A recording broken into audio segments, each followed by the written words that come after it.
apa kebiasaan daripada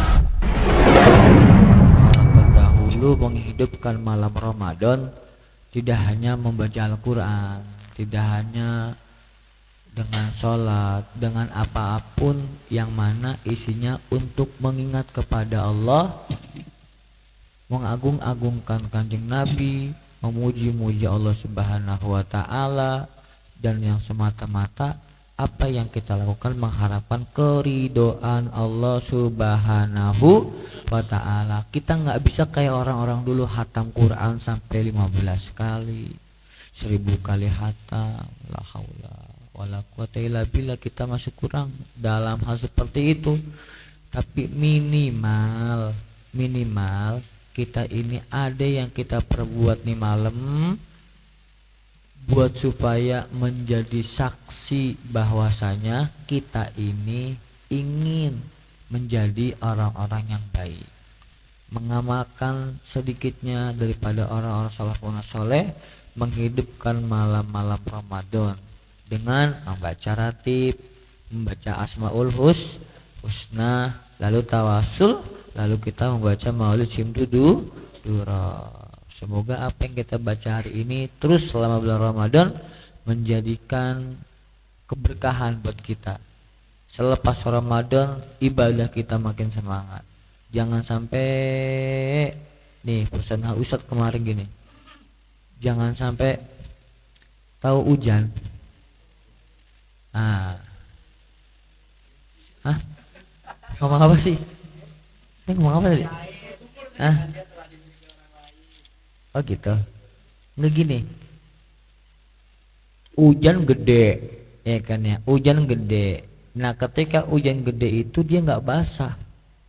Heran nggak sih? Dia main hujan-hujan. Nggak pakai jas hujan, tapi nggak basah sepeser pun, nggak ada air. Ini hebat banget nih. Nah, di bulan Ramadan itu pahala itu seperti hujan yang lebat, yang nggak ada batasannya. Kerjaan sunnah pahalanya wajib, kerjaannya wajib ampe lagi. Jadi apa-apa yang dikerjakan di Ramadan ini pahalanya amat sangat luar biasa. Makanya aneh kalau orang dia Ramadan tapi akhirnya Ramadan, selepasnya Ramadan gak ada bekas-bekasnya. Dan sampai orang yang paling celaka adalah dia selalu ngitung hari. Ini hari kedua, ini hari ketiga, ya 27 hari lagi lebaran, alhamdulillah. Berarti dia pengen berharap Ramadan itu cepat selesai. Itu orang seburuk-buruknya orang. Padahal yang tadi diibaratkan guru, orang main hujan-hujanan, hujannya lebat tapi dia nggak basah, nggak ada bekas cuil pun. Nah, kita jangan sampai begitu. Minimal selama Ramadan kan dibakar, dimadrasahin, disekolahin, bagaimana kedisiplinan.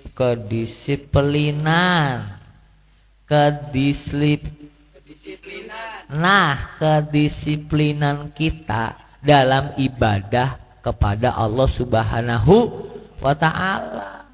Sahur ya sahur, buka ya buka, salatnya harus tepat waktu, tadarusnya harus lebih bagus lagi. Sebab saum Ramadan apa tuh dari yang surat Al-Baqarah 185 ya, sahur Ramadan apa unzila fihil Qur'anu hudalinas wabaina minal Quran, bahwasanya di bulan Ramadan diturunkannya Al-Qur'an. Momen waktunya kita untuk buka Quran. Kalau kata Habib Empang Bogor, Habib Abdullah bin Muhsin Al-Attas, Kalau pengen dapat sirnya Al-Quran, hatinya Al-Quran, dibaca, bukan sebatas didengarkan. Kalam-kalam Allah yang ada di situ kita harus baca. Dengan kita baca itu memberikan bekas dalam hati, bukan didengerin aja, tapi dibaca, benar-benar dibaca dengan mata kita, dengan tangan kita memegang mushaf Al-Quran. Itu akan membuat hati itu terbuka. Makanya banyak orang itu jauh dari Al-Quran, hatinya itu keras, dinasehatin susah, dibilanginya susah. Kenapa? Emang hatinya keras. Bukannya mengeraskan itu Allah, kita dirinya itu yang membuat jauh dari Allah, yang kita ini membuatnya ini keras hati.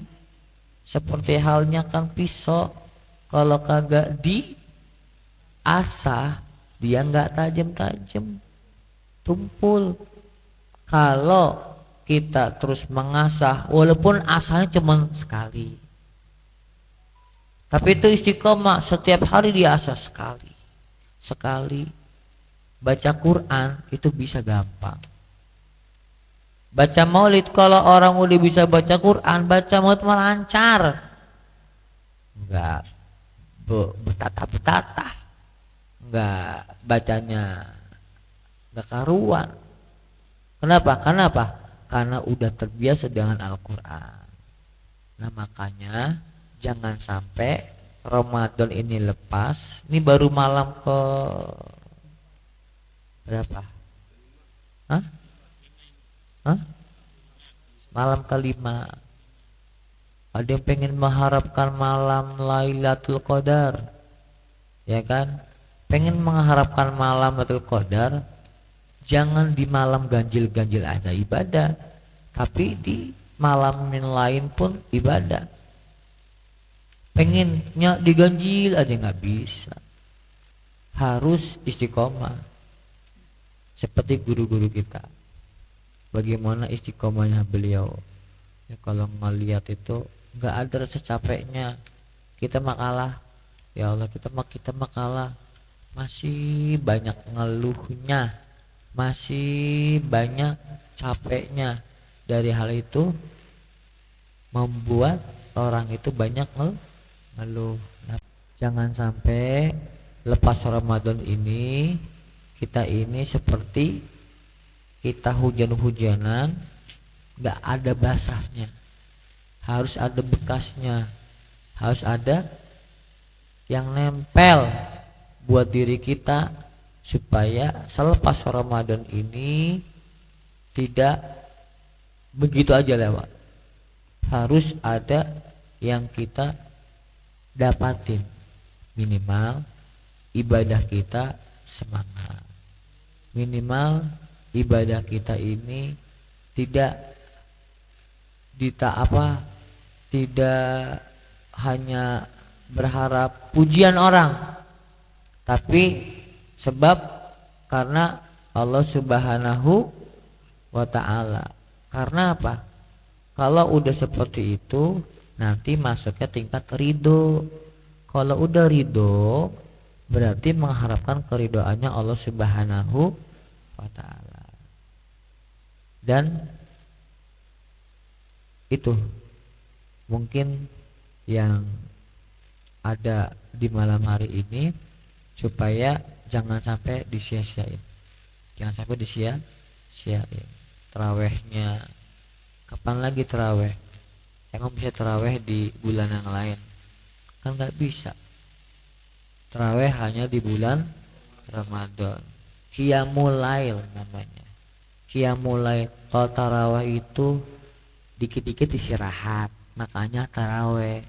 Dua istirahat, makanya disebut tarawih. Tapi kalau yang sebetulnya sholat adalah sholat qiyamul lail, sholat di malam hari. Karena melihat di zaman Nabi banyak yang sholatnya sendiri-sendiri, makanya dibikin jamaah sama Sayyidina Sayyidina Abu Bakar, Sayyidina Umar radhiyallahu anhu dibikin jamaah supaya disusun dengan rapi, jamaahnya rapi, makanya disebut taraweh, 2 rakaat istirahat, 2 rakaat istirahat, begitu. Kapan lagi kalau bukan di bulan Ramadan buat sholat tarawih. Ya, mudah-mudahan Allah kasih istiqomah kita, Allah jadikan hati ini terpaku dengan syariat-syariat agama dan gak pernah ngeluh, disuruh sholat gak ngeluh,